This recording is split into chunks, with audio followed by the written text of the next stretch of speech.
नमस्कार, आचरण के साथ मैं हूं टीएन मनीष। दोस्तों, नेशनल टॉप स्टोरी में आप सभी का स्वागत है। मिडिल ईस्ट में इजराइल अमेरिका ईरान जंग थमने का नाम नहीं ले रही और भारत में तेल गैस की किल्लत बढ़ती जा रही। ऐसे में क्राइसिस मोमेंट में पीएम नरेंद्र मोदी ने ईरान के राष्ट्रपति मसूद पेजेश्कियान से लेट नाइट फोन पर कॉल किया। क्या इस बातचीत से भारत में तेल संकट हल निकलेगा? आइए देखते हैं ये स्टोरी। मिडिल ईस्ट में जारी युद्ध का असर अब दुनिया के कई देशों की अर्थव्यवस्था पर दिखाई देने लगा है। भारत भी इससे अछूता नहीं है। तेल और गैस की सप्लाई को लेकर बढ़ती चिंताओं के बीच गुरुवार को प्रधानमंत्री नरेंद्र मोदी ने ईरान के राष्ट्रपति मसूद पेजेश्कियान से बातचीत की। माना जा रहा है कि भारत अपनी ऊर्जा जरूरतों को सुरक्षित रखने के लिए कूटनीतिक स्तर पर सक्रिय हो गया है। इसको लेकर भारत में राजनीति भी गर्मा गई है। सत्ता पक्ष का कहना है कि पीएम मोदी देश की ऊर्जा सुरक्षा सुनिश्चित करने के लिए हर जरूरी कदम उठा रहे हैं। उनकी क्या बात हुई है यह तो मैं टिप्पणी नहीं कर सकता, परंतु हम देख रहे हैं कि जितने भी हमारे कंटेनर के जहाज थे, जो हमारे गैस के थे, ऑयल के जहाज थे, उन सभी को भारतीय सेना भारतीय झंडे लगा करके वह सबको भारत में लाया जा रहा है। और यह बताता है कि भारत की यह कितनी बड़ी कूटनीतिक उपलब्धि है कि जब स्ट्रेट ऑफ हॉर्मुज़ सभी के लिए बंद है, तब भारत के सभी टैंकर्स सही सलामत भारत आ रहे हैं। देखिए, ये भारत को एक बड़ी कूटनीतिक सफलता मिली है।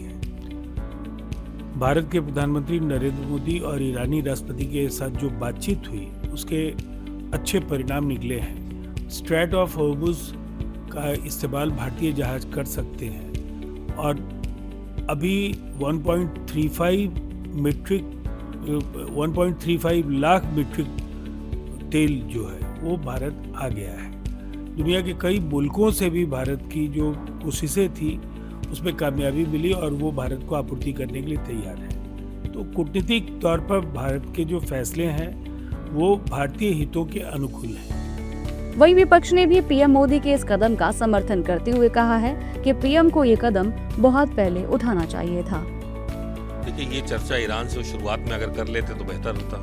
शुरुआत में सरकार को यही नहीं मालूम था कि हमें करना क्या है, किससे बात करनी, किसका साथ देना है, इजराइल का साथ देना है कि ईरान का साथ देना है, युद्ध के ऊपर क्या विचार हैं उनके, यही क्लियर नहीं था सरकार को।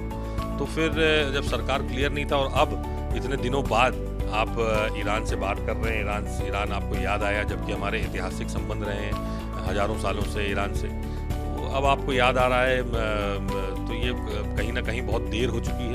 इतनी देर बाद आपने किया, चलिए देर हो गई लेकिन कम से कम आपने किया। तो देखिए, भारत और ईरान के बहुत पुराने ऐतिहासिक मित्रता के रिश्ते रहे हैं। आज भी हमारा वो मित्र देश है और हमें पूरी उम्मीद है कि भारत और ईरान मिलके जो भारत के हितों की रक्षा करेंगे, जो हमारे नागरिक वहाँ पे फंसे हुए उनको सुरक्षित वापस हमारे देश में लाया जाएगा। स्ट्रेट ऑफ हॉर्मुज़ से हमारे जो शिप्स हैं वो बिना किसी रोक टोक के गुजर पाएंगे और हमारी जो एनर्जी सप्लाईज हैं वो पूरी तरीके से सुनिश्चित होगा कि एनर्जी सप्लाईज पूरी तरीके से हमारे देश को मिल रही हैं। जो भी हमारे देश के हित में हो, मुझे लगता है सरकार को उस पे बात करनी चाहिए। हमको तो समझ में नहीं आता कब क्या बातचीत कर लिया। और बात संवाद यदि हो, प्रधानमंत्री हमारे संवाद को, ईरान की दोस्ती का याद यदि उन्हें है, तो हम तो कहेंगे कि भारत के लिए एक अच्छी पहल है और प्रधानमंत्री को मजबूती के साथ ईरान का सपोर्ट करना चाहिए और ईरान का साथ देना चाहिए, क्योंकि मिडिल ईस्ट कंट्री का जो संकट है वो सबसे ज़्यादा असर